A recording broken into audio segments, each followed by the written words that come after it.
Hi, this is David Odell with Odell Complete Concrete. Today I'm going to show you how to build a slumpstone block wall. Here's the existing wall. You can see it's pretty much shredded and toasted and just destroyed. It's a 4-inch existing block wall, and they don't hold up well anyway, and it's already been here for over 50 years, so we're just going to blow it out, and then this is what it's going to look like at the end.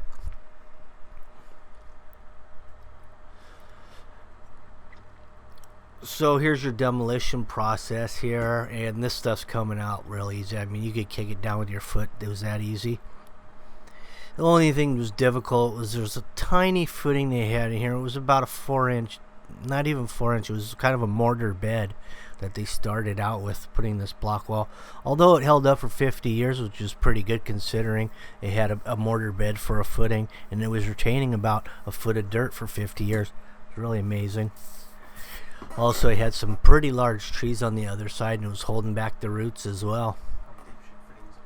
So we're putting this new footing. What we're doing now, we're going to go down about 12 inches below the lowest point, and we're just going to maintain that all the way back.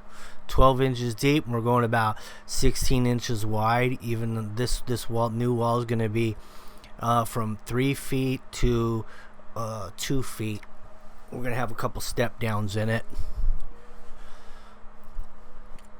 And we're taking out a lot of the roots as we go through here that we found that actually went underneath the block wall, and it was going under the driveway.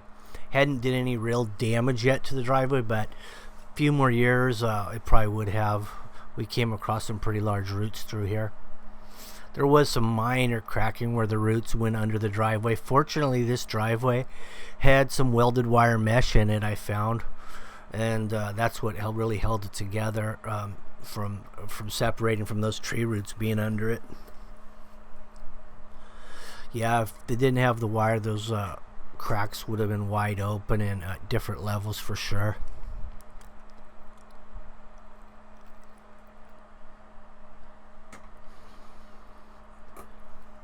So we cut back the bushes here. We've got all the roots out.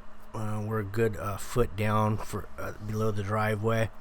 And I had to saw cut this driveway back a little bit because this old block wall was right on the property line. I found the property line marker at the front.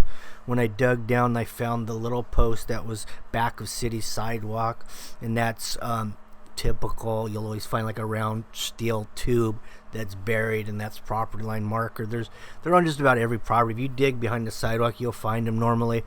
So I found that, and I found that the old wall was right on dead center of that 4-inch. So this is a 6-inch wall that I'm putting, and 6-inch wide. So I had to saw cut about 2 inches of the concrete driveway back, which was good because it gave me a nice clean edge, because they poured the concrete up against the block originally, and it was kind of a rough, raggedy edge anyway. So I cleaned it up, cut it with a diamond blade cut-off saw.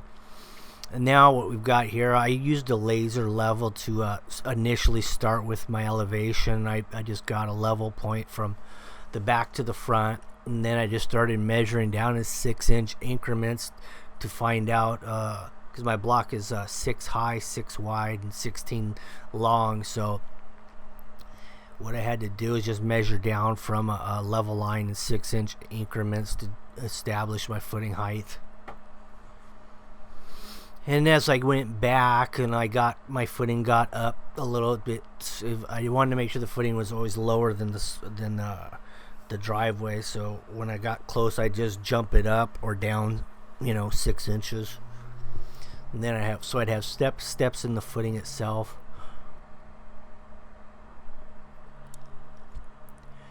We put rebar in this footing. I put one horizontal 1/2 inch all the way down, and then for my verticals I use some number 3 bars every 32 inches.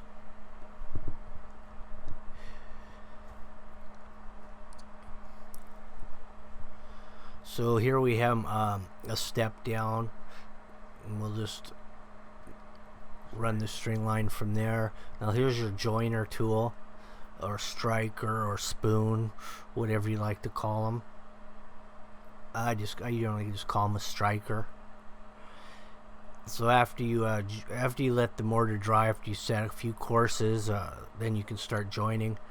You don't want to joint too early because you'll end up smearing the mortar into the block. The block's pretty porous, and as you smear mortar on the sides of it, it's real hard to get out.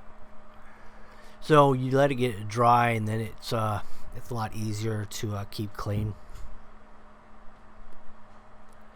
Now here's your rebar sticking up that we've jabbed into the footing, and then we're going to fill them with concrete. Every cell of block that has a vertical bar will fill solid.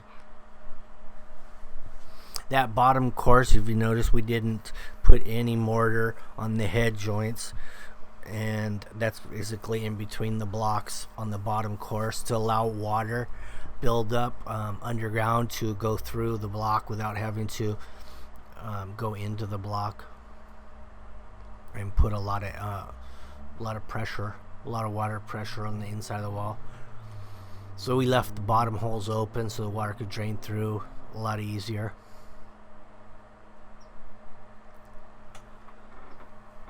So we're using a Type S mortar mix. This is what your final product should look like. All your head joints are vertically straight. The top of the wall is level in both directions, which means you have a plumb wall.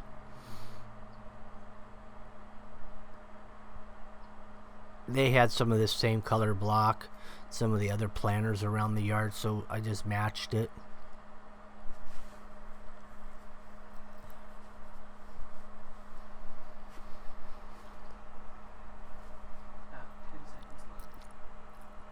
Anyway, thank you for watching my video. If you have any questions or comments, don't hesitate to contact me.